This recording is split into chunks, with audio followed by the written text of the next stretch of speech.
Muy buenas a todos y bienvenidos a otro episodio de La Vieja Guardia, vuestro podcast tecnológico favorito, como ya sabéis, y hoy tengo muy buenas noticias porque recuperamos al Core, que estaba perdido estos días, estaba perdido en el limbo. Tenemos aquí a Sergio, que recibimos cartas de los fans diciendo Sergio que se equivocó en el podcast anterior, o que muchos reproches a Sergio. Sí, yo los echo de menos también a todos. Vale. Y Manolo también, tenemos, Manolo me dicen, era, bueno, el único que sabe algo del podcast. Y me dice, ¿y lo echáis? Y dije yo, no, es que Manolo se estaba tomando un descanso. Y la gente dice, no, Manolo, el podcast solo vale por Manolo, no, el resto nada, no vale. Me temo que no, que suena ser la queja. Y hoy tenemos el placer de estar una vez más con Rubén López, que está con nosotros para hablar de su nuevo juego, que es Shadows of the Afterland, o Shadows from the Afterland. Shadows of the Afterland, sí. Este es más fácil de pronunciar que el anterior. Muy bien. Sí, la verdad es que es muy curioso. Siendo en inglés es más fácil pronunciar que Intruders in Antiquonia. Sí, Antiquonia, sobre todo a la gente de fuera de España le costaba un poquito, sí. Sí, los de dentro también. Pero... ¡Toma, boom! Empezamos bien. No, hombre, me refiero que al final tú lo lees, pero después una cosa es cuando lo lees y otra cosa es cuando tienes que pronunciarlo. O sea, pero bueno, tiene razón Manel. De hecho, el día que lanzamos el juego conseguimos, de suerte, de casualidad, ¿no?, que Ángel Martín en su noticiario de por las mañanas mencionase el juego y por supuesto se equivocó pronunciando Antiquonia. Pues también habla muy rápido Ángel Martín por las mañanas, así que no sé ya. Para la gente que lo escucháis, no sé si os parece. Yo reconozco que hay gente que nos dice, ya nos ha dicho varias veces, que nos tienen que escuchar a 2x, a 2 velocidades, al doble de velocidad, porque si no, somos muy lentos para ellos. Pero es normal. Yo no puedo escuchar nada a 1x. Ya, pero bueno. Es de psicópatas escuchar las cosas a 1x. Ya, bueno, también depende de cómo la gente hable. Si es de Cádiz. La realidad es que no es por la velocidad, es por tu voz grave y profunda, Manel. También, es por eso. Entonces al agilizarlo, al acelerarlo, mi voz se vuelve así. Y entonces, claro, pero bueno. Bueno, vamos a lo que vamos, porque, bueno, tenemos aquí, muchas gracias Rubén por estar. Rubén ya estuvo con nosotros. Pequeña presentación antes de leer las noticias, pues continuamos con él. Rubén, ex ingeniero de Google, se acaba de montar, los últimos años se montó un estudio de videojuegos en Galicia. No vamos a desvelar vamos a decir que está en Galicia. Podéis suscribiros al newsletter si queréis más detalles. La verdad nos ha sorprendido con una aventura gráfica hace un par de años, creo, que salió Intruders in Antiquonia, y que tuvo cierta buena acogida, y la verdad es que estamos bastante entusiasmados con ese juego, y sobre todo algunos más técnicamente que por jugarlo, digamos la verdad. Otros sí que más sí les encantó jugar a Antiquonia. Y ahora se saca otro nuevo juego, que es Shadows of the Afterland, que esperemos que lo pete mucho y que nos va a hablar de él. Y ahora vamos a comentar un poco por encima las noticias de estos últimos días, porque tengo aquí unas noticias. Tenemos una polémica que hubo bastante grande con Unity, porque, que acabó con el último cartucho, con el CEO de Unity despedido. Creo que hablamos de esto hace 15 días y la verdad es que el tema del nuevo modelo de facturación de Unity, aquí como estamos hablando de videojuegos y volveremos a hablar de eso, ¿queréis comentar algo sobre los movimientos? Porque también hubo movimientos en Unreal Engine, creo, que también cambió la licencia, aprovechó para cambiar la licencia y echar a desarrolladores. No sé si queréis comentar algo. Sí, los que a estáis ver, el tema de Unity es un desastre, realmente. Pero en cierta manera es lo que pasa con todas las herramientas en las que te acostumbras. Pues llega un punto en el que empiezas a construir toda tu empresa en una herramienta de terceros, y luego llega esa herramienta de terceros y decide que a partir de ahora tienes que pagar 10 veces más. O a partir de ahora quitamos el producto del medio y ya no lo puedes usar. Ese es, en cierta manera, el riesgo que tienes, ¿no? Toda esta gente que está construyendo encima de OpenAI, pues si un día deciden que ChatGPT tiene que subir 10 veces el precio, o Reddit, por ejemplo, que empezó a cobrar por los APIs, empezó a cobrar pues una verdadera animalada, y entonces todas las empresas que se construyeron alrededor del API de Reddit, pues tuvieron que dejar de existir. Entonces, Unity decidió que iban a empezar a cobrar por instalación. Yo he tenido un juego que ha tenido unas 500.000 instalaciones, de las cuales la mayor parte de ellas eran piratas. De que si tengo que pagar por esas licencias piratas, me voy a arruinar. ¿Qué pasa cuando desinstalan el juego? Yo muchas veces instalo juegos otra vez al cabo de 5 o 6 años. Es una nueva instalación, me he cambiado de PC, es una nueva instalación. Entonces, ¿qué es lo que va a pasar? Pues si tú tienes con ese movimiento, decía, no, todo eso no va a pasar. No se lo cree nadie. El cracker va a romper la licencia, pero a lo mejor deja la llamada de la instalación recién hecha. Entonces, claro, toda la gente que tiene su juego en Unity va acojonados. Al final dicen que este hombre venía de Electronic Arts. Electronic Arts, pues ya sabemos que es coge el dinero y corre, y atracos a manos armadas a los pobres usuarios, y nada, a ver qué pasa de todo esto. El CEO ha tenido que resignar porque grandes estudios han decidido, oye, esto es una locura. Tampoco estamos en las fases iniciales de la creación del juego, aún podemos cambiar. Y luego Unreal también ha hecho un movimiento muy raro que no he entendido esta semana porque no estaba atento. ¿Sabéis qué ha pasado con Unreal? Se ha cambiado la licencia también. O ha cambiado la licencia. También han despedido por ahora gente. Por ahora lo que están haciendo es que a la gente que no hace videojuegos sí que les van a cobrar por usar Unreal, porque antes era gratuito. Hay mucha gente, por ejemplo, del mundo del cine que utilizaba Unreal pues para previsualizaciones, incluso en algún caso para producir el vídeo final. Y toda esta gente ahora va a tener que pagar una licencia. En teoría, a los de juegos no les va a tocar, pero bueno, ya sabéis cómo va esto, ¿no? Mañana puede ser tú. Yo en Unreal, yo estuve trabajando en una empresa hacíamos televisión por broadcast y teníamos un estudio virtual en 3D, y tengo amigos aún que andan en el sector, ¿no? Y tengo amigos que están usando Unreal para sus estudios virtuales. Entiendo que a ellos les afectará este cambio de licencia. Claro, esa es la idea. Lo que decían al menos los de Unreal es, claro, vemos que aquí hay una injusticia porque toda la gente de fuera del sector de los videojuegos, que son muchísimos, no nos están pagando nada. A ver qué pasa aquí. A ver qué pasa, ¿no? De todas maneras, yo no veo mal que cobren. Lo que veo mal es el modelo de Unity, que creo que ha sido pegarse un tiro en el pie directamente. O sea, yo no sé si Unity sale de esta o no sale. La realidad lo han cancelado, es que ¿no? ¿O no? ¿Eh? ¿Han cancelado ese modelo o todavía? Sí, pero por mucho que lo hayas cancelado, ya te han visto las orejas del lobo, ¿sabes? La gente se lo va a pensar 2 veces. Al final, los motores de verdad, los motores caros, pagan por número de ventas, no por número de instalaciones. Y a partir de muchas instalaciones. No, si eres un indie que has vendido 50 instalaciones, no tienes que pagar nada. Entonces, creo más que vaya por esa línea. Creo que Unity se equivocó y creo que va a pagar las consecuencias, vamos. Sí, a ver, Unity tampoco tenía mucha opción porque, joder, si miráis el stock en bolsa, llevan un montón de tiempo perdiendo dinero a paladas, ¿no? Y los reportes financieros que tienen trimestrales es que llevan perdiendo pasta, pero un montón de tiempo. O sea, tenían que hacer algo, era inevitable.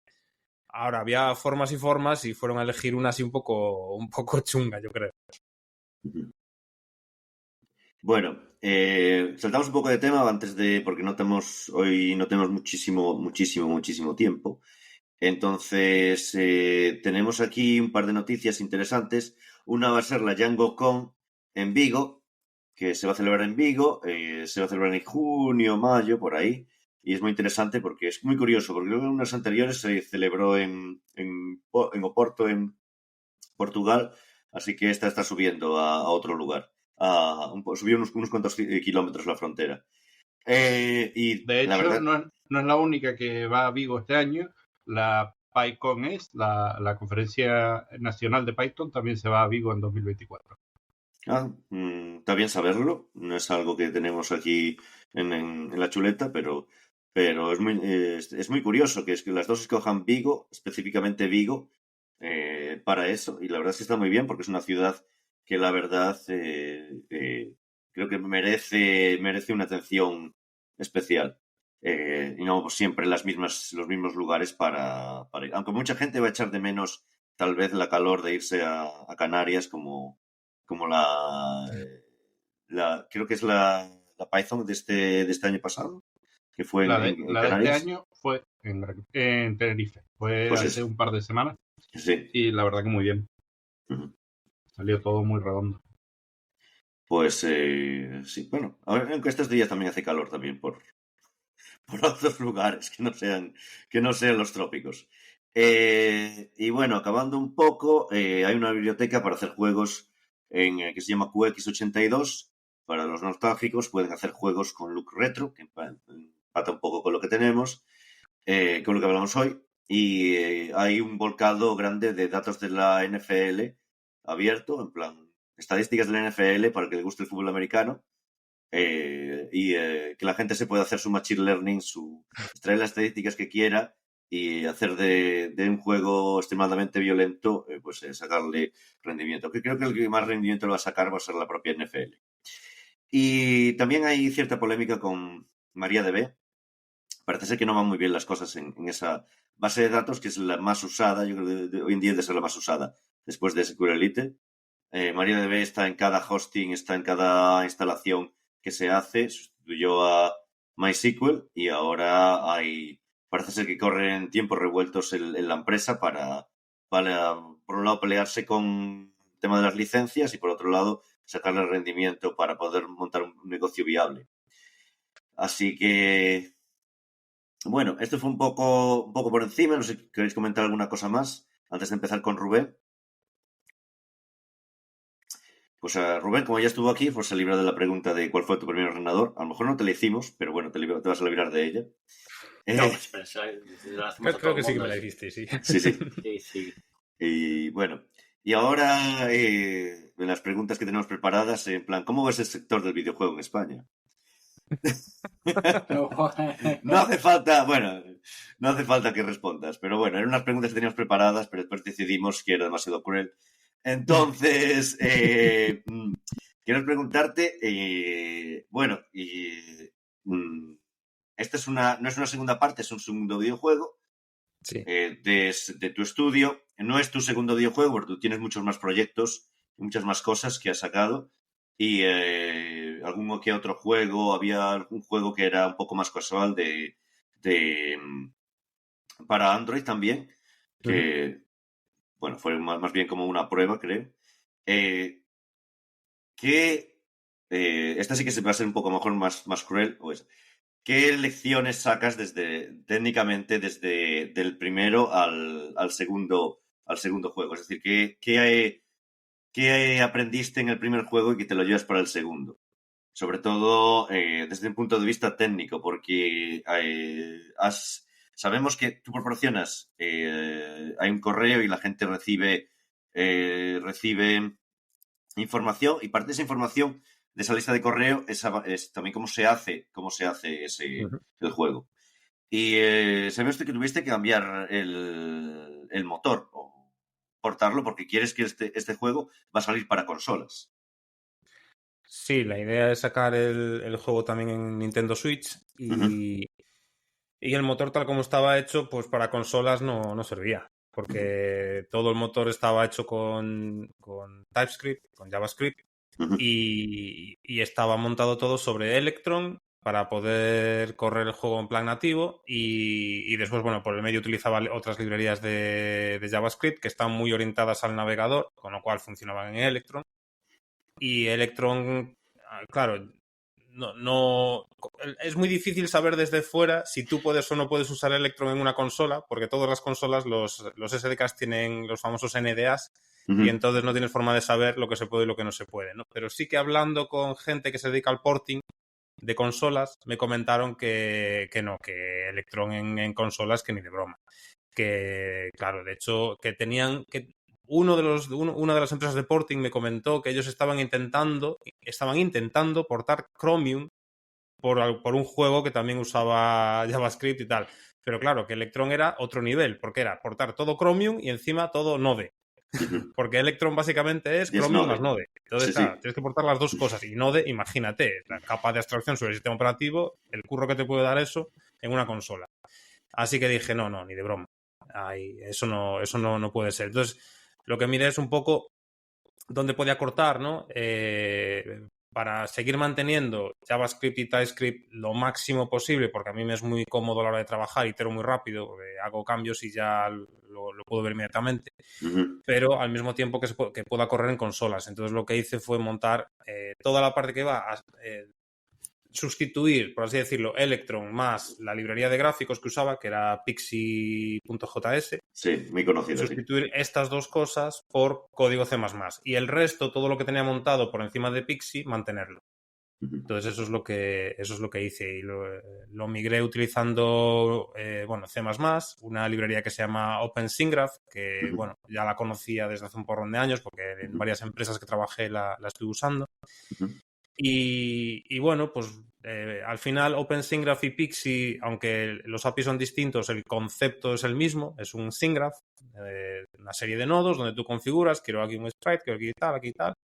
Y como el concepto es el mismo, era muy fácil construir una capa de abstracción común para los dos. Y entonces eso es un poco lo que hice. Sigo manteniendo la versión de Pixie al mismo tiempo, porque a la hora de yo trabajar en el día a día en mi ordenador es mucho más cómodo, porque el editor lo tengo todo montado también en JavaScript. Entonces así desde el propio editor puedo previsualizarlo todo y bueno, pues eso. Lo que veo en el editor es lo que luego va a quedar en el juego, ¿no? Eso para mí es importante, si no te encuentras con ese tipo de situaciones de en el editor se ve una cosa, luego le das a play y no se ve lo mismo. Y bueno, pues es claro. Así es complicadísimo trabajar, ¿no? Aún así me pasa porque tengo un problema con los textos, que Pixie los renderiza de una forma y OpenStreetMap de otra y no se me alinean bien en los dos casos, pero bueno, solo me pasa con los textos, no con todo lo demás.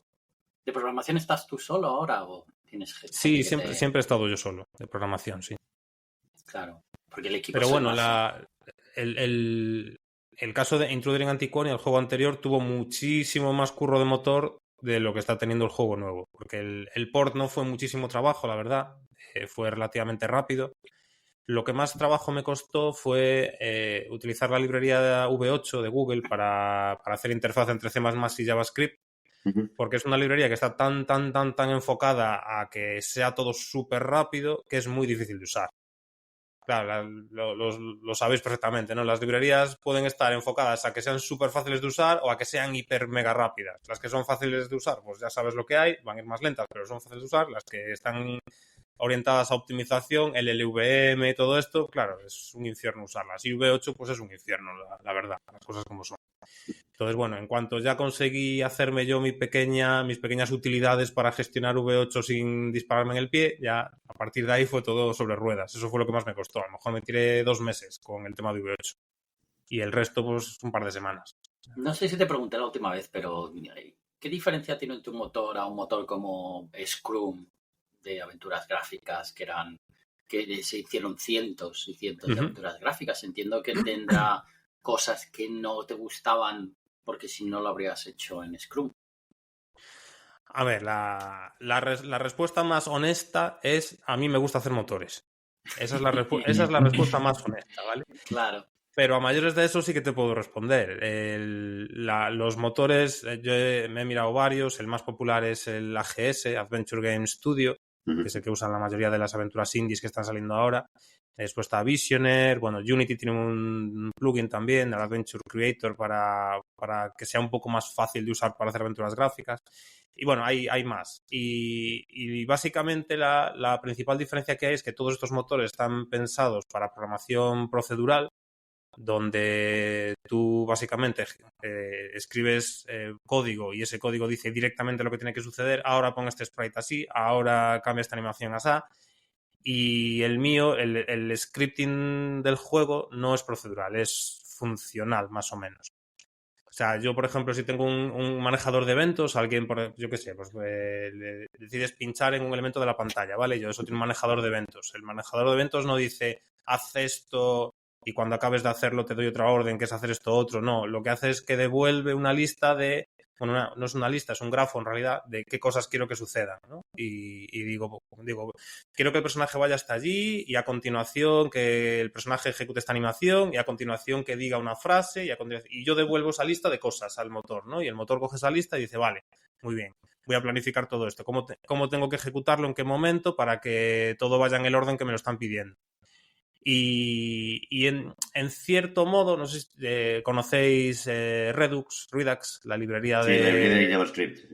Sí, de JavaScript. Pues el motor internamente funciona un poco como Redux, ¿no? Cuando llega un evento, yo devuelvo esto, que básicamente es una acción en el mundo de Redux, y esa acción, entonces el motor la planifica, la ejecuta, y de eso sale un nuevo estado, ¿no? Entonces yo tengo... el estado siempre lo tengo como algo inmutable y cada vez que pasa algo lo que hago es que genero un nuevo estado. Que a la gente que ha hecho videojuegos en plan hardcore hace 50 años, bueno, no 50, pero 30 años, le parece una locura, pero por Dios, es horrible porque estás creando muchísima memoria y el garbage collector y todo esto, pero en realidad no pasa nada. Esto está más que testeado en batalla y no hay ningún problema. Porque de hecho, pasa lo mismo en Redux. Yo lo usé cuando estaba trabajando en Google y pasa lo mismo en Redux. Tú cuando creas un nuevo estado, aunque sea un estado gigantesco, que de hecho en los juegos es un estado gigantesco porque tengo ahí de todo, hasta el frame de animación está, cada uno de los sprites de pantalla está ahí, y es un estado gigante, pero cuando tú generas uno nuevo no copias todo. Lo único que haces es creas un clon en el que solo cambias las cosas, la ruta desde el raíz hasta el elemento que cambia. Todo lo demás se reutiliza. Entonces toda la memoria, solo cambia una parte muy pequeñita de la memoria. Y solo se descarta un poquito de la memoria que tenías en el estado anterior. Entonces al final el recolector de basura no trabaja casi nada, las cosas como son, yo lo tengo súper medido, no trabaja casi nada, no hay ningún problema. Y la gran ventaja que tengo es que como no ando mutando cosas y tal, no tengo que preocuparme de detalles como, bueno, ¿y en qué orden hago las cosas? ¿Chequeo las colisiones antes de cambiar las animaciones o cambio las animaciones antes de checar colisiones? O, ¿sabes? No tengo que preocuparme del orden en el que me mando a hacer las cosas. Yo simplemente digo, esto es lo que tiene que pasar, ¿vale? Y el motor ya coge eso y dice, vale, muy bien, voy a generar un nuevo estado, a partir del anterior voy haciendo todo lo que me dicen aquí. El orden no importa porque siempre tengo el estado anterior para mirar cómo eran las cosas originalmente. Y bueno, todo funciona bastante bien y tengo muy poquitos bugs de los típicos que sueles tener porque vas mutando cosas y no lo haces en el orden correcto. O sea, eso prácticamente no me sucede. Dijiste que no sé guardaba si la pregunta. Dijiste que guardaba. Pero bueno, sí, esta forma de funcionar funcional, ¿no? Es un poco la gran diferencia del motor. Y me permite hacer cosas chulas, como por ejemplo tengo una herramienta que se pone a jugar el juego y en cada estado, mira todas las posibles acciones que se podrían ejecutar, las prueba todas, mira qué estados se producen, se deduplican, por supuesto, y con eso construyo un grafo de todos los posibles estados y transiciones que tiene el juego. Estamos hablando de, creo que ahora mismo estoy en 500.000 de estados más o menos con Shadows. Es un grafo muy, muy grande y tiene billones de los americanos, ¿no? Miles de millones de conexiones. Todo eso lo tengo que guardar en un disco porque la memoria a veces no llega. y sobre ese grafo puedo calcular cosas chulas, como por ejemplo, desde cualquier estado del juego puedo llegar al final, porque es un grafo y eso es una query que le puedes hacer un grafo, ¿no?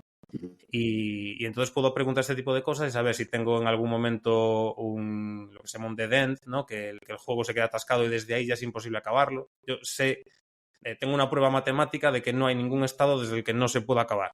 Entonces me da una garantía, ¿no? De que a la hora de testear incluso a la gente de QA ya les puedo decir, mira, de los dead ends no te preocupes porque ya sé que no hay. Céntrate en otras cosas. Y bueno, pues también acelera un poco el QA. Y si te gustan tanto los motores, a lo mejor sacar tu motor y sustituir a Unity, al menos para aventuras gráficas. Por lo menos a Scrum VM, Sería una Sí, alternativa o buena, ¿no? Sense, ¿no? El tema es que mi motor solo sirve para aventuras gráficas. Está todo pensado Claro. para eso y con esa Pero acabas de técnica mencionar que yo acabo de varios describir, juegos. para un Acabas de Mario, por mencionar. ejemplo, no serviría. Ujú. Pero acabas de Eh, mencionar varios motores de aventuras gráficas, a lo Sí, mejor. sí, claro, yo lo podría sacar. A ver, me encantaría sacarlo como software libre incluso, pero el problema es que, bueno, ya sabéis, ¿no? Mantener una cosa... Es un software muy grande a día de hoy. Llevo un montón de años. Porque no empecé en 2020, este motor ya viene de atrás. Quantum D-Rail ya usaba este motor y ha ido evolucionando. Es un bicho bastante grande a día de hoy. Y mantener esto como proyecto de software libre, pues ¿qué os voy a contar? Es una barbaridad de trabajo. Yo veo, por ejemplo, Sí. al programador de 3JS que tiene su trabajo y luego hace esto en su tiempo libre y no le da la vida para mantener el proyecto. Y yo no quiero estar en esa situación. Entonces, si veo que tengo que elegir, perdón, entre hacer mis juegos o mantener el motor, pues no, ahora mismo no quiero tener esa elección. Ahora mismo prefiero hacer mis juegos. A lo mejor el día de mañana me canso de hacer juegos y digo, venga, va, pues a partir de ahora me dedico a mantener el motor, lo saco como software libre y lo mantengo y vemos si se puede vivir de ello o no. Pero a día de hoy yo quiero hacer juegos y si lo saco como software libre, la cantidad de trabajo que me daría mantenerlo y responder a la comunidad, que querrán cosas, cambios, ¿no? A lo mejor mi forma de hacer las cosas, pues a otra gente no le resulta práctico, probablemente sea así.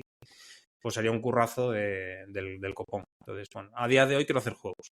Sí, Aunque sí. lo que me gusta es hacer motores. Sí, yo, a ver, lo he escuchado muchas veces. La gente le gusta hacer el motor y se pierde y deja de hacer el juego.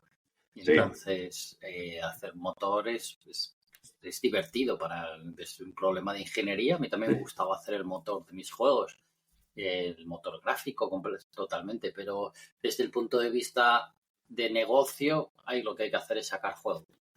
O sea, el motor, Claro, a entonces menos que ahí puedas intento ser explotarlo. muy pragmático y muchas veces tengo que tomar decisiones que si el motor fuese software libre tendría que dedicarle una semana, pero como el motor solo lo uso yo, pues a ese cambio le dedico un día. Y a lo mejor pues la interfaz en la que edito el juego está un poco pillada con pinzas en ciertos aspectos y solo funciona si sabes en qué orden hay que dar a los botones, porque si no explota. Pero como solo lo uso yo, pues no pasa nada. Y luego cuando tengo tiempos muertos de tener que esperar por gente o lo que sea, aprovecho, tengo una lista, ¿no? Y voy arreglando ese tipo de cosas. Pero no me urge, ¿no? ¿Sabes? Yo puedo coger y hacer un commit en el que el editor, si pulsas los botones en el orden incorrecto, revienta. Porque solo lo voy a usar yo. Sé que no tengo que pulsar así los botones, no pasa nada. Entonces ahí sí que soy muy, muy pragmático. Y si fuese un motor publicado, pues no podría hacer eso. Cada versión que saco tendría que estar funcionando. No puedo dejar algo cogido con pinzas porque le va a reventar a la gente, seguro. Claro, a ver, depende de... Ahí ya lo tienes que pensar más como un negocio, si tienes un equipo y ya no serías tú solo, todo Claro. ese tipo de cosas. O sea, ya hay que mirarlo más a más largo plazo, supongo. Claro. El tema de que esté limitado a ser aventura gráfica también, o sea, claro, porque al final quieres que no es un nicho. Pero bueno, tengo así, pues preguntas a maldad que puede tener uno. Tenemos el tema de esta, como saben la gente que se está apuntada a la lista de correo, pues este nuevo juego va a ser pixelado. Entonces cambia el estilo gráfico con respecto al anterior. ¿Por qué? Y, como decía el otro, ¿por qué? Y, ¿por qué? Vamos, ¿por qué todo el mundo sabía que ibas a acabar haciendo algo pixelado? Pero, ¿cómo llegaste a esa conclusión? A ver, la conclusión ya estaba clara desde hace años. Quiero decir, habríamos hecho Intruder pixelado si pudiésemos. Es lo que siempre habíamos querido hacer. A mí me encanta el pixel art, me encanta como medio de expresión, no solamente para mí es una cosa retro y tal, que obviamente también, ¿no? Pero para mí lo importante del pixel art es que como medio de expresión me encanta. Yo veo una animación de pixel art y la prefiero 1000 veces a una animación en 3D hecha con Blender y no sé qué, porque me gusta mucho más, ¿sabes? No sé. Y de hecho me gusta más el pixel art incluso que el cartoon, que las animaciones tipo Disney, ¿no? Así que bueno, es lo que siempre había querido hacer. En el caso de Intruder, como sabíamos que la animación pixel art llevan bastante más tiempo que la animación que en Intruder usamos huesos. Es animación 2D, pero utilizamos huesos, animación tipo Spine. No sé si os suena este software. Pero es muy parecido a la animación 3D, pero en vez de mover huesos que transforman geometrías 3D, pues mueves huesos que transforman sprites, ¿no? Aún así les aplicábamos una geometría para que en las uniones de la rodilla, de los codos y tal, se deformase de forma más o menos orgánica, pero no dejaba de ser sprites en 2D, ¿no? Y lo hicimos así porque en ese momento teníamos un presupuesto mucho más pequeño del que tenemos para Shadows, y porque era nuestro primer juego y no queríamos arriesgar ahí todo en el primer juego sin saber qué es lo que iba a pasar. Y entonces fuimos con la animación un poco más sencilla, sobre todo más rápida y más barata también, claro. Y en Shadows, pues ya viendo lo que conseguimos hacer con Intruder, ya dijimos, vale, ya tenemos un poco claro cómo funciona el marketing. Hemos aprendido un mogollón de marketing, hemos aprendido muchísimo de lo que hicimos bien, lo que hicimos mal respecto a otras cuestiones como narrativa, puzzles y demás. Dijimos, vale, tenemos confianza en que en el siguiente juego lo podemos hacer mucho mejor. Pues vamos a subir el nivel del presupuesto. Y entonces ya, pues subiendo el nivel de presupuesto nos podemos permitir hacer pixel art. Y por eso estamos haciéndolo, básicamente. El pixel art, a mí siempre me pareció curioso porque el pixel art, en realidad, cuando tú jugabas en los CRTs, los píxeles eran redondos y no existía ese pixel art, ¿no? Y luego a partir de ahí se hizo la migración. A nosotros parece que nos gustó el pixel art cuando llegaron a los PCs en vez de a las arcades. Pero si tú juegas al Metal Slug en una recreativa, yo compré un arcade lleno de recreativas una vez.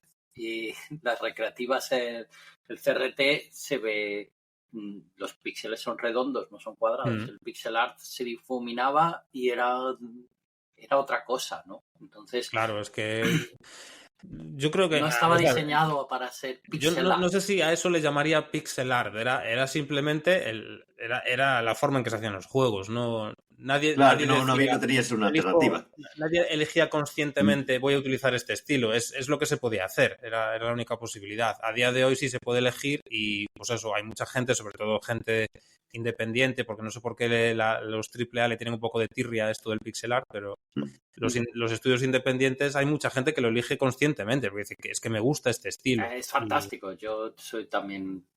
a mí me encanta entonces, el pixel art.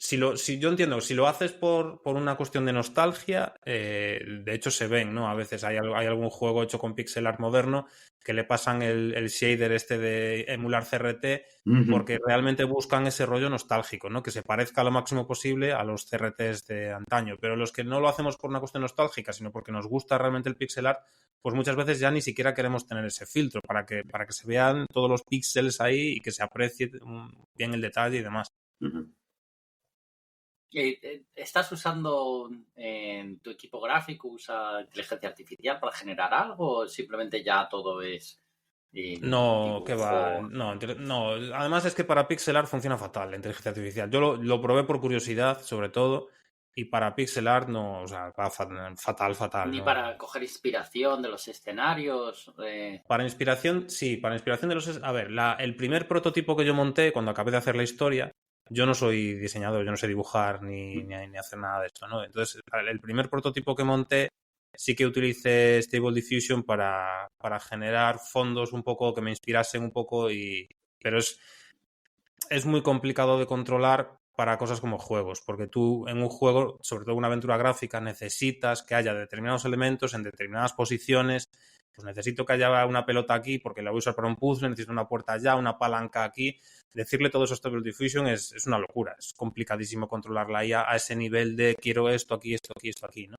Pero bueno, sí que usé un poco IA y luego pintaba yo un poco por encima para montar un prototipo rápido para probar la historia. Y una vez que ya eso empezó a funcionar, ya lo descartamos todo y los artistas empezaron con arte conceptual en pixel art y ahora pues ya lo están pasando todo a pixel art todo definitivo, ¿no? Y eso, pero sí, la inteligencia artificial, yo ya te digo, para trabajo final no lo veo. Y no sé si incluso en HD sería una buena idea, porque sí que es cierto que tú, sobre todo con la gente que lo controla bien, tú ves los resultados y dices, ostras, qué espectacular. Pero le falta algo, ¿sabes? Le falta alma, le falta, no sé, le falta ese toque, ¿no? De un artista humano que le dé un poco su estilo personal y no sé, es... Yo Son creo que templos. por eso mucha gente detecta detecta el arte hecho con IA rápidamente, porque es que le falta ese punto, ¿no? De alma, De todas formas, sí, de eso algo que digas, sí. esto lo ha hecho esta persona, sí, lo veo. Se podría hablar lo mismo de los juegos AAA también, por hablar de algo, ¿no? O sea, los juegos AAA, en plan, el último FIFA es igual que el de hace 20 años, pero con remasterizado. En plan, Mm. no es así, Mira, pero me refiero que o el Need for Speed, whatever, pues es decir, son juegos que ya llevan un punto que son tan profundos que son tan complejos o tan elaborados que casi parece que no tienen alma, muchas veces. Sí. Ya. Bueno, es que aparte claro, hay un detalle que es que un desarrollador indie puede hacer una cosa que un AAA no puede hacer, y es que en el caso de un indie estamos hablando de un equipo tan pequeño que muchas veces, sobre todo en tema de aventura gráfica, te encuentras muchas veces con que es una persona haciendo todo. Cuando tienes a una persona que es la misma, la que hace el guión, la que hace los puzzles, incluso a veces la que hace el arte, tiene una cohesión eso que es que un AAA no puede llegar, porque son a lo mejor 100 personas diferentes haciendo todo eso. Entonces no es una sola cabeza que lo tiene todo y que todo está súper unido y tal. Ya solo la historia de los puzzles, cuando tienes a personas diferentes trabajando ahí, no quedan igual de integrados que cuando es una sola persona. Yo si tengo que tocar un puzzle, sé exactamente cómo me está afectando a la historia, sé si me está jorobando algo o si algo se va a entender mal, porque al cambiar este puzzle aquí me afecta a lo que estoy contando allá. Si son dos personas distintas, eso es complicadísimo. Ya. Me viene a la cabeza así de repente el Leisure Suit Larry, que esto fue hecho por una sola persona, el guión, y se notaba mucho, ¿no? O sea, los puzzles sabías por dónde iban. Sí, pero bueno, sí. Sí, no. No, decía que por mencionar otro caso de IA que sí que utilizamos y que me es más útil, en la parte de diálogos, aunque la inteligencia artificial genera unos diálogos horribles, o sea, no sirven porque son... O sea, tú le dices a la inteligencia artificial, oye, quiero que aquí utilices subtexto. ¿Sabes lo que es el subtexto? Cuando un personaje parece que dice una cosa, pero en realidad tú sabes que está diciendo otra, ¿no? O tienes dos personas que están hablando de hacer la compra en el súper, pero tú sabes que en realidad están ligando, ¿no? Ese tipo de rollo. Tú le pides esto a la IA, es completamente incapaz de hacerlo y en muchos casos ni de entender lo que le estás pidiendo, ¿no? Entonces, claro, no, para diálogos imposible. Pero sí que hay una cosa que hace muy bien, es que se le da fatal escribir diálogos, pero se le da muy bien criticarlos. Entonces, yo me he montado una plantilla en la que, un prompt, ¿no? En el que yo le tengo explicado, mira, quiero que me critiques mi diálogo y quiero que te fijes en esto, y le doy todo el rollo, ¿no? Y luego le meto mi diálogo. Y entonces luego me saca una crítica.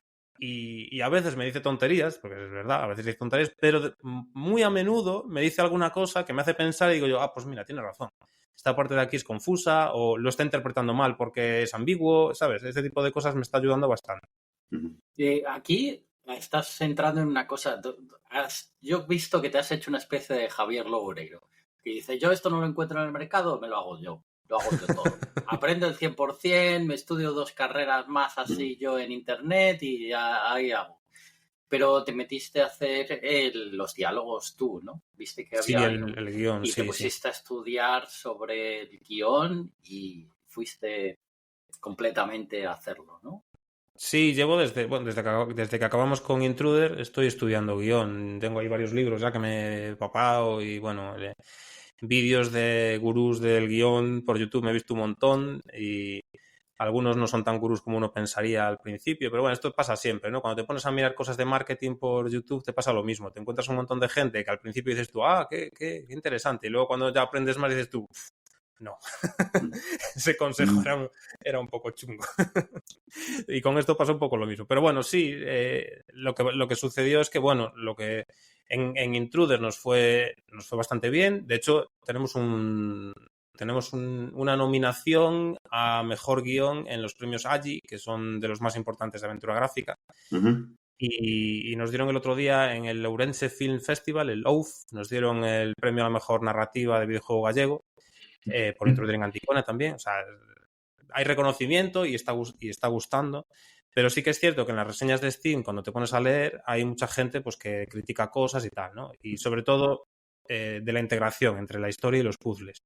Y dijimos, es que claro, lo que hemos hecho con Intruder es una cosa que desde un punto de vista de negocio no tiene mucho sentido, que es si nuestro core, por así decirlo, del estudio, si hacemos aventuras gráficas, nuestro core tiene que ser necesariamente, tenemos que hacer muy bien el guión y los puzzles, es que es lo fundamental en una aventura gráfica.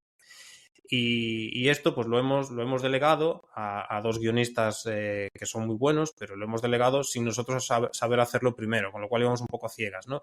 Tampoco les podíamos dirigir, no podíamos hacer dirección de guión porque no tenemos ni idea. Y entonces dijimos, no, a ver, para el siguiente juego esto tenemos que arreglar. Entonces dije, bueno, pues yo me voy a poner me interesaba más a mí que a Silvia aprender más sobre esto, así que me puse yo a estudiar. Y dijimos, ¿qué hacemos? ¿Volvemos otra vez a trabajar con guionistas externos o no? Y yo dije, no, mira, si nos ponemos otra vez con guionistas externos, yo sé que voy a dejar de estudiar, porque soy un vago, y como no me va a hacer falta, lo voy a dejar de hacer. Así que no. Tengo que tener la espada de Damocles ahí encima de si como no me ponga yo a estudiar, si no me pongo a estudiar guión, va a salir un guión muy malo y entonces nos la vamos a pegar. Y con esa espada de Damocles sé que voy a estudiar y me voy a poner las pilas, ¿no? Y así fue un poco la decisión.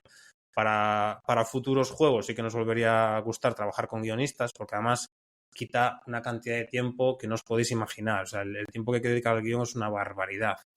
Y en Intruder teníamos 2 guionistas, y además no solo uno, con lo cual pues iba mucho más rápido, ¿no? Y claro, para ir un poco rápido desde un punto de vista empresarial es que no tenemos otra opción. Yo lo que se me da bien es programar, ahí sí que tiene sentido que lo siga haciendo yo en cierta medida sin pasarme, pero claro, el guión para ir rápido tenemos que sacarlo fuera necesariamente. Pero bueno, en el siguiente proyecto yo ya habré aprendido lo suficiente como para poder dirigirlo y dar indicaciones de por dónde ir, por dónde no ir, qué cosas queremos hacer, qué cosas no hacer y integrarlo lo mejor posible con los puzzles, ¿no? Pues la verdad me parece un desafío bastante grande, ¿no? Porque requiere la integración de los elementos. No sé si Sergio querías decir algo. No, a ver, a mí me parece curioso porque siendo una persona súper técnica, yo también soy súper técnico, entonces toda esa parte de letras me parece muy difícil. Yo intenté escribir un libro y realmente me estaba costando. Pues mira que yo te puedo pagar un adelanto por tu libro, ¿eh? Porque aquí está todo el mundo deseando leerlo, la verdad, o sea que ya sabes. No te creas, no estaba saliendo tan bien, ¿no? No. Entonces, claro, es curioso, o sea, a mí me parece interesante pues ese modelo, como digo, pues de Javier Loureiro, de una persona súper técnica haciendo motores y de repente un día coge y dice, bueno, ahora hago electrónica, sigue siendo técnico, pero luego llega un día y dice, me voy a hacer un gurú del marketing. Y se convierte en un gurú del marketing. Y lo siguiente, pues me voy a hacer un broker de bolsa. Hizo fotografía también, que no es fotografía. Entonces, claro, es ese arte de ser un hombre del Renacimiento, ¿no? Te pinto un cuadro, te cuento un cuento. Es curioso. ¿Cómo estás viendo tú la transición de hecho, con esta, para poder hacer todo? Enlazando con esta pregunta, yo quería preguntarte también por lo que no son los gráficos, por lo que es, pero bueno, puedes responderle a Sergio, la transición está a hombre de todo, y después hablamos de lo que no son los gráficos del juego. Pues a ver, a mí me está costando muchísimo, obviamente, porque aparte, claro, toda la gente, sobre todo, es muy difícil encontrar libros que estén escritos para ingenieros, porque normalmente los libros de guión y de narrativa no están escritos para ingenieros, están escritos por otra gente, ¿no? Pero sí que he encontrado alguno que está escrito de esta forma. Claro, yo necesito un libro que vaya un poco a buscar un poco los principios y que desde los principios te vaya contando un poco, que te dé estructura y cómo trabajar así el guión, ¿no? Y la mayoría de lo que encuentras pues está muy enfocado a gente que no tiene a lo mejor la cabeza pues tan organizada como un informático y que necesita que se lo expliquen de otra manera, que a mí no me acaba de entrar, ¿no? Entonces me ha costado encontrar material que lo explique como yo lo entiendo. Y es complicado. Y sí que es cierto que yo cuando hablo con gente que controla de guión, porque tengo suerte que tengo algunos colegas que controlan de guión y que me echan una mano y les puedo contar, cuando estamos hablando me dicen, joder, eres informático, ¿eh? Por la forma en la que les explico, ¿no? Cómo las decisiones que he tomado y por qué las he tomado y demás, me dicen, es que se nota que eres informático, porque lo ves todo como muy cuadriculado, como muy compartimentalizado. Está todo pixelado. Sí. Bueno, es la forma en la que lo puedo hacer yo, porque es como funciona mi cabeza y lo estoy intentando llevar por esa vía. Ya está. Bueno, y lo que te quería preguntar es sobre... hablamos del Steam Graph, de las librerías gráficas, de portarlo, pero claro, la idea, por lo menos lo que tenemos ahora, supongo que hoy en día hay muchísimas librerías ya preparadas, pero portarlo a consolas, obviamente es un reto. Y además tienes que portar el sistema de sonido, que supongo que también será estándar a estas alturas, y el sistema de control. ¿Fue un desafío especialmente difícil esa parte? O porque también, Pues por ejemplo, todavía, la Switch, todavía no te puedo... el point and click en una Switch es diferente que no con un ratón. Todavía no te puedo contestar demasiado bien porque me acaban de dar acceso a un SDK de Nintendo Switch y no tengo todavía la consola en casa. Tengo que pedirla ahora que me la envíen, el kit de desarrollo para poder empezar ahí de verdad. Pero bueno, sí que me estoy informando y, por ejemplo, uno de los principales colaboradores de SDL ya ha publicado hace unos años en Twitter que ya tenía la SDL completamente portada a Nintendo Switch, con audio y con todo, y control y demás. Con lo cual, sí que estoy utilizando SDL como base. OpenStreamGraph puede correr sobre SDL. SDL la uso simplemente para abrir la ventana y acceso al teclado y al audio. Y monté todo el audio sobre SDL directamente precisamente por eso. Porque así cuando llegue a Switch todo eso ya está resuelto. Y más allá de la SDL no tengo que tocar el sistema operativo, por así decirlo. Solamente tema de sistema de ficheros para poder guardar partidas. Y la configuración del jugador, por supuesto, y ya está ahí. Me parece increíble que no se guarden partidas en disco. Pensabas que se guardaba todo en la nube. Se guarda, de hecho, acabo de añadir hace poquito guardado partidas en la nube para Intruder y la forma en que funciona es que tú guardas la partida en disco y luego Steam lo coge de ahí y lo sube a la nube. Ajá. Bueno, así funcionará, pero al fin te aseguras de que no la pierdes. En principio, o sea, que me parece muy bien. A ver, como en Steam no puedes estar jugando en dos dispositivos simultáneamente, no tienen que preocuparse de problemas ahí de dos Steam al mismo tiempo y demás. Sí. Porque hasta que no cierras la partida en un dispositivo no puedes empezar en otro. Y cuando cierras la partida te aparece el icono de estoy guardando en la nube. Y hasta que no acaba no te deja empezar en otro aparato para que no tengas problema de que no tienes acceso a las partidas. Entonces, bueno... Lo resuelven así y por mí encantado. Yo así no he tenido que tocar tampoco demasiado. De hecho, tienes dos formas de hacerlo. Le puedes decir a Steam, desde la propia interfaz web de Steam, le puedes decir, mira, mis partidas están en este directorio. Las coges y ya las sincronizas tú. O puedes usar el API de Steam. Pero en los dos casos funciona igual. Tienes que escribir a disco y luego ellos lo sincronizan. La única diferencia es que si usas el API es inmediato, se sincronizan cada vez que grabas. Y si no usas el API es cuando cierras la aplicación, que se sincronizan. En cualquier caso da igual.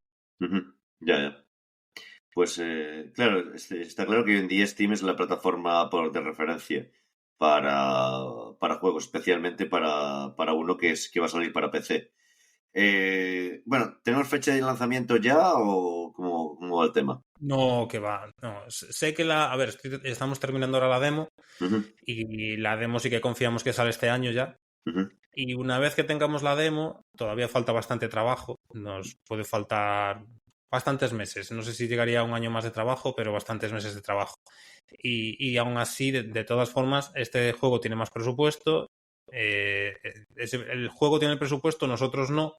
Entonces queremos usar la demo como herramienta para recolectar, ¿no?, la financiación que nos falta para hacer el juego. Aún no hemos decidido si vamos a ir con Publisher, Kickstarter o otro sistema, pero en cuanto esté la demo empezaremos a moverla, a mandársela a publishers y demás, a ver qué pasa y después decidiremos por dónde financiar. Pues, a ver, no tengo confianza en que sí habrá publishers interesados en el juego. Lo que no tengo tan claro es si lo que nos ofrezcan nos parecerá razonable o no, porque nunca hemos trabajado con publishers, no sabemos qué tipo de tratos suelen ofrecer. Sabemos lo que se habla por ahí, ¿no? Pero, claro, nadie te dice los contratos concretos porque todo el mundo tiene NDAs. Sí. No sé si Sergio puede hablarnos algo de eso, de ese mundo de contratos de contratos sí, pero de contratos de juego no, porque a mí me rechazaron varios publishers. Entonces, yo solo conozco la parte en la que te dicen no. Yeah. Bueno, por lo que sé, los publishers se quedan una tajada bastante grande de eso. No sé hasta qué punto el sistema ha cambiado, dependerá del publisher que tengas y de todo eso. Claro, pero se dedican al marketing, la publicidad, lo mueven en su propia red, en las inversiones. Claro, claro, Entonces y si te adelantan financiación, lógicamente luego la quieren recuperar. Entonces, sí que lo que sí suele ser muy habitual es que si te ponen dinero por adelantado para que tú puedas acabar el juego, luego te digan, vale, en cuanto el juego haya generado ese dinero, empiezas a cobrar tú, mientras tanto cobro yo, que te he adelantado el dinero, ¿no? Claro. Y me parece razonable, ¿no? Ponen dinero, lo tendrán que recuperar. Y luego a partir de ahí se quedan con un porcentaje. No sabemos qué porcentajes mueve cada publisher y demás, con lo cual, bueno, pues tendremos que hablar con la gente y a ver qué pasa. Porque también hay otro tema. No quería eso, pero claro. Es complicado el mundo de las... Hablábamos del que había sacado hace unos meses, o a lo mejor hace un año o más, había sacado, creo que fue Roberta Williams, un videojuego y una aventura gráfica, puede ser. Y al final creo que no fue demasiado bien. O fue el Monkey Island, no sé cómo... Puede ser el Monkey Island. El de Roberta, sí, el Colossal Case es el que no salió demasiado bien. Bueno, a ver, no es exactamente aventura gráfica, aunque está basado en la primera aventura conversacional que hubo. Bueno, Colossal Cave era una aventura de las primeras que hubo en modo texto. Y lo que hicieron fue reimaginarlo en 3D y tal.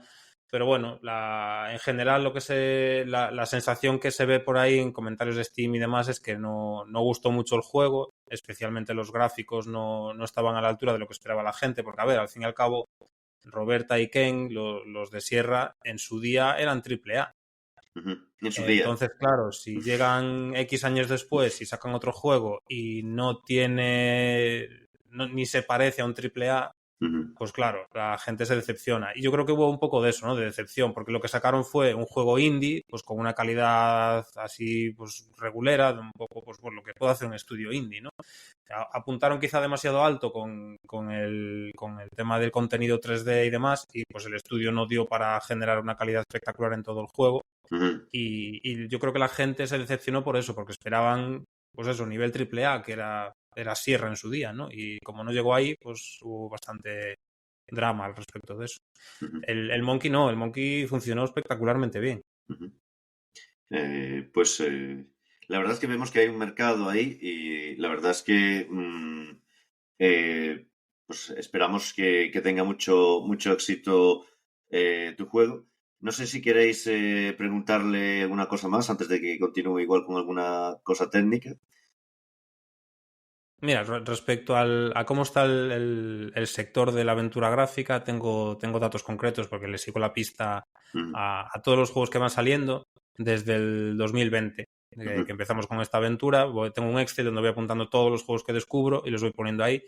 Todos los que han ido bien, los que han ido mal, absolutamente todos, ¿vale? Para tampoco tener ahí prejuicios y vías, ¿no? Y en el 2020, que yo le siguiera la pista, que empecé a seguir la pista a mediados de 2020, salieron 23 aventuras gráficas. En el 2021, 43 y en el 2022, 57 aventuras gráficas. 2022 fue espectacular. Hubo una época, a partir de verano más o menos, que yo vi que salían tantas aventuras que yo todas las semanas en mi Twitter me dedicaba a poner estas son las aventuras gráficas que salen esta semana. Y todas las semanas ponía algo. Claro, cuando empezó el 2023 como que se desinfló un poco y ya dejé de hacerlo porque, claro, era una semana sí, 3 no, otras sí, 2 no. Entonces, no. ya no tiene interés esto. Pues eso también significa, bueno, hay competencia por un lado, pero por el otro lado hay interés del público, si no, no saldrían. Sí. Eso es cierto. Entonces, es un tema, es un mercado, la verdad es que me parece interesante. Porque el mercado del videojuego es un mercado súper competido, súper reñido, como sabéis. Sí. En unos sectores más que en otros, en móviles es una locura. Sí. Os puede decir Sergio, que estuvo ahí metido. En móviles es increíblemente competitivo. En PC quizá no tanto, pero sí que es cierto que desde que Steam abrió las puertas a todo diciendo, bueno, a partir de ahora quien pague, ya está, ya puede publicar. Se ha vuelto mucho más competitivo. Pero bueno, tenemos la suerte de que como la aventura gráfica se sigue considerando un género nicho, pues no hay una competencia tan brutal como en otros géneros como, bueno, los plataformas y tal. Ahí es una locura. La cantidad de juegos que salen es increíble. Destacar ahí es imposible. Ya. vamos, es muy difícil entrar en... Son diferentes barreras de entrada. En uno es demasiada competencia y en el otro ya tienes que tener un guión, tienes que tener un sistema para un motor bueno. Bueno, yo creo que sí. Tengo alguna pregunta técnica, por ejemplo, el tema de todo. ¿De verdad te quieres...? Hay una cosa que tengo que preguntarte antes de eso, porque antes de seguir con ya en la recta final, que ya estamos casi en la recta final, normalmente la combinación para scripting de juegos era usar C++ con Lua. Sí. Entonces, hay los otros motores, por ejemplo, Unity o Unreal Engine o lo que sea, o Godot, tienen su propio lenguaje de script. ¿Te valió la pena hacer todo eso en vez de usar algo que ya estaba en el mercado? O hacerte algo, extender lo que había. Porque, claro, ese es un mundo en el que ya estaba. Ya sé que nos respondiste antes que te gusta hacer motores, pero la verdad Sí. es que es un trabajo, me parece un trabajo no demencial, pero sí un trabajo A ver, enorme. no tengo mi propio lenguaje de scripting, uso TypeScript, que es un estándar, Sí, no he sí, inventado ahí ninguna rueda. Lo que sí que es cierto que a la hora de pasar a C++, pues tuve que pelearme con V8 para hacer la interfaz, eso sí que es cierto, pero efectivamente. bueno, V8 ya existe también, Sí, en sí. ese sentido no he inventado la rueda. Yo, a ver, prefiero TypeScript, incluso no JavaScript, sino TypeScript, porque para mí que el compilador me diga cuando estoy siendo idiota es fundamental. Yo soy muy despistado, es una característica que me define muy bien, muy despistado.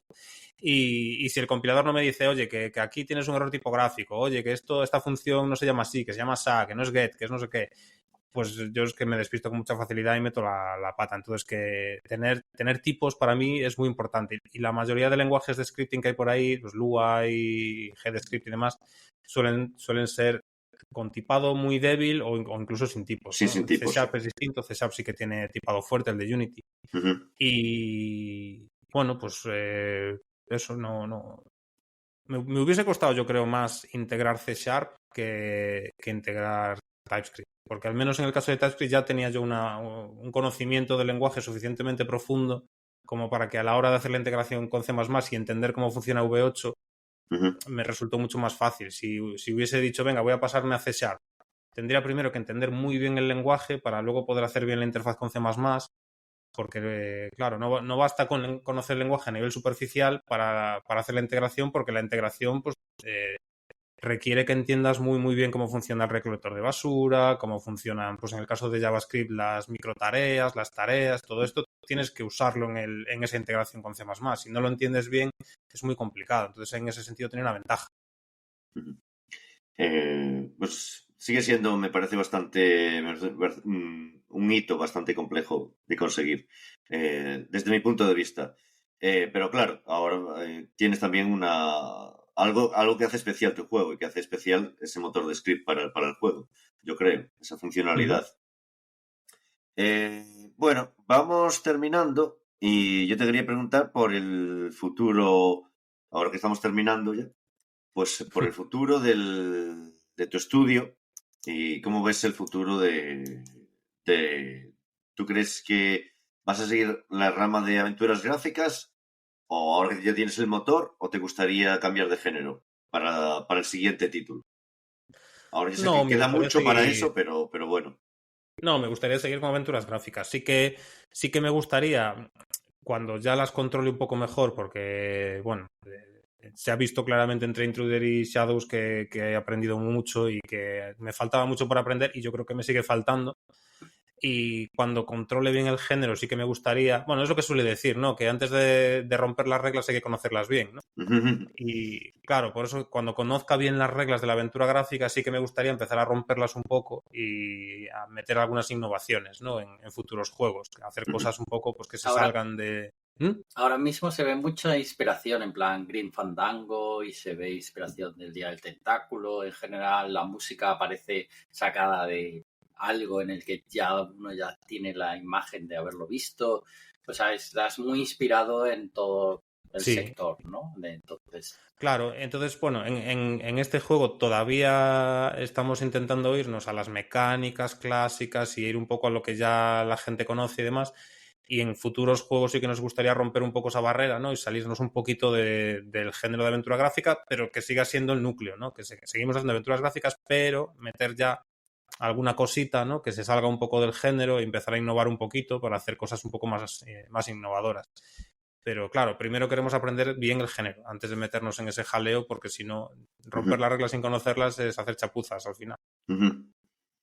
Pues la verdad es que está muy bien esto que cuentas, me parece también un buen consejo para la gente que empieza, ¿no? Primero tenéis que aprender las reglas y después ya las romperéis. Para la gente que empieza a hacer Claro, juegos. y de hecho no sirve simplemente con leerte un libro de reglas, porque es que yo cuando hicimos Intruder yo me había leído todos los libros de reglas que hay por internet sobre aventura gráfica y aún así no lo hice bien. Metí la pata en un montón de cosas y a día de hoy soy consciente de que metí la pata, pues que en su día yo pensaba que lo estaba haciendo bien. Porque no es lo mismo leerte las reglas que luego intentar aplicarlas y meter la pata. Y decía, pues mira, yo pensaba que la había entendido, pero no la había entendido. Entonces, claro, ahí la práctica es inevitable. Si no practicas, y una cosa sobre todo tan artística como es hacer un videojuego, como no practiques, es muy difícil llegar a hacerlo medianamente bien. Ya no digo ahí bien. y no, que había un pintor que decía que todo pintor tiene 100 cuadros malos dentro y hay que quitarlos lo antes posible. Claro. Y Entonces, las famosas 10.000 horas, ¿no? Que tienes que pasar antes de hacer alguna cosa artística bien. entonces en los videojuegos decían que había que sacar al menos 7, 8 videojuegos antes de poder sacar un videojuego bueno. Así, parafraseando. Creo que no sé. Pues Pues la verdad es que sí, me totalmente. parece que se aplica no solo a los videojuegos, se aplica a cualquier disciplina, especialmente técnica o artística en este caso, que se junta la técnica con el arte. Y la verdad, bueno, no sé si tenéis alguna otra pregunta que hacerle a Rubén, que yo sé que anda escaso de tiempo. Yo tengo una rápida. Creo que ya te la Dime. hice la última vez, pero como hemos cambiado de año, la respuesta puede que sea diferente. Así que, si alguien quiere empezar en el mundo de los videojuegos y está empezando a plantearse meterse en este mundillo, ¿qué le recomiendas? ¿Tirar por motores? ¿Hacerse su propio motor? ¿Tirar por motores indie? ¿Tirar por motores AAA? ¿A dónde tirar? Pues depende un poco de lo que quiera cada persona, en lo que se quiera especializar. Si a alguien le pasa como a mí, que realmente su verdadera pasión es hacer motores, pues que intente hacerse un motor pequeñito para un juego sencillo y así pues ya lo va probando. Lo que pasa es que a mí me ha pasado una cosa que yo me imagino que os pasa a mucha gente también, que es que yo tardé mucho tiempo en descubrir realmente lo que a mí me gusta hacer en el mundo este de la informática. Yo me pasé muchos años probando cosas y viendo, pues mira, esto no me gusta, a ver esto otro, pues tampoco me gusta. Pasé por Google, hice un montón de cosas en Google y yo pensando, me voy a la empresa que tengo ahí como endiosada y tal, y hice un montón de cosas que no me gustaban.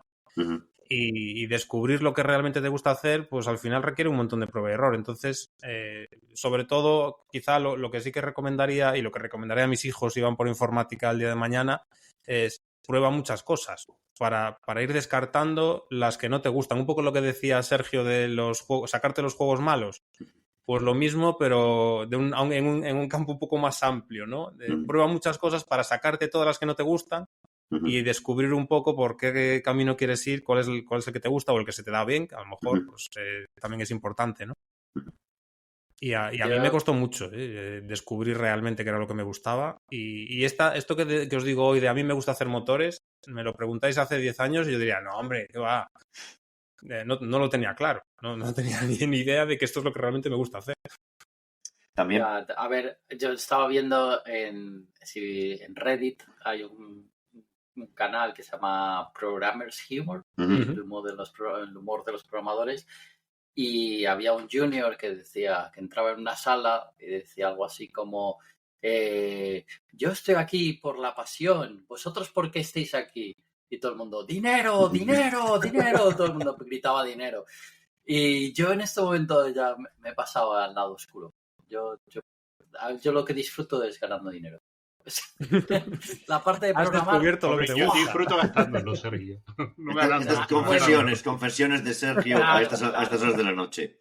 Gracias Claro, por no, confesarlo, Sergio. no, claro. No, pero a ver, ¿para qué? Para gastarlo, como dice Manolo. El dinero por el dinero no tiene sentido. Pero programar, pues hay que saber vender. Yo lo que recomiendo a la gente que empieza es que busquen la pasión en algo que dé dinero. Entonces, Sí, claro. así puedes encontrar y posicionarte. A ver, si tu pasión está en hacer software de gestión, que gestione tickets de camiones en curso, pues eso da dinero. El tema es que, claro, no sé, ¿qué da dinero hoy en día? Pues sí, la informática en general, yo creo.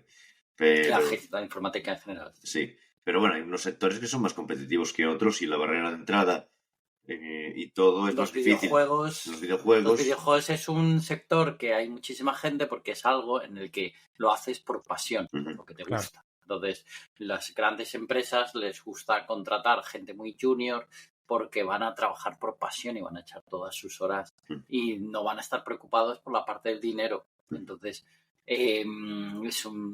las entrevistas de trabajo más duras siempre son las de programación de videojuegos. Sí. En el punto de vista. Bueno, ahora no, porque ahora tenemos inteligencia artificial y también tienen sus entrevistas muy duras. Pero siempre han sido muy, muy, muy, muy duras. Entonces, no lo sé. Que disfruta lo que puedas hacer mientras puedas comer. Yo eso es lo que le recomiendo a la gente cuando empiece en la industria de los juegos. Yo creo que, no sé, creo que me parece un buen punto para terminar este programa de hoy, que ha sido un poco más corto de lo normal, pero tampoco vamos a abusar de la paciencia de nuestro invitado. Y muchas gracias. Creo que, no sé si queréis alguna última pregunta, algún último deseo que queráis. ¿Queréis aparecer en los créditos? Pagar el Kickstarter de Rubén. Yo desde aquí vamos a volver a hablar del juego. Hablaremos cuando esté ya salido al mercado. Y la verdad es que especialmente si tanto os gustan las aventuras gráficas como si no, yo creo que merece la pena. El precio no os vais a arruinar por él. Y ese producto... Bueno, no lo sabemos, aún no está publicado el precio. Producto gallego, bueno, sí, este puede ser más. Producto gallego, made in Spain, así que las tiene todas y eso. No sé, ¿va a estar en varios idiomas o va a estar solamente en inglés? Bueno, inglés y español garantizados, porque puedo gestionarme yo con los dos y sí, que evidentemente en inglés me van a ayudar, porque un nativo siempre ve cosas que yo no veo. Sí. Pero sí, inglés y español garantizados y después, pues eso, según la financiación que consigamos, pues nos gustaría tener más idiomas. Alemán en concreto te hará mucha ilusión a ti, Manel. Sí. Sería uno de los principales porque, bueno, hay una cantidad de jugadores de aventura gráfica en Alemania brutal, ¿no? Y estaría guay poder tenerlo también. Todo lo que sea... Pero bueno, hay italiano, francés, hay un montón de idiomas que tienen jugadores de aventura gráfica y estaría guay tenerlos si nos llega el dinero para pagarlos, claro, porque eso, por mucho que uno quiera hacer de todo, hablar 5 idiomas fluidos es imposible.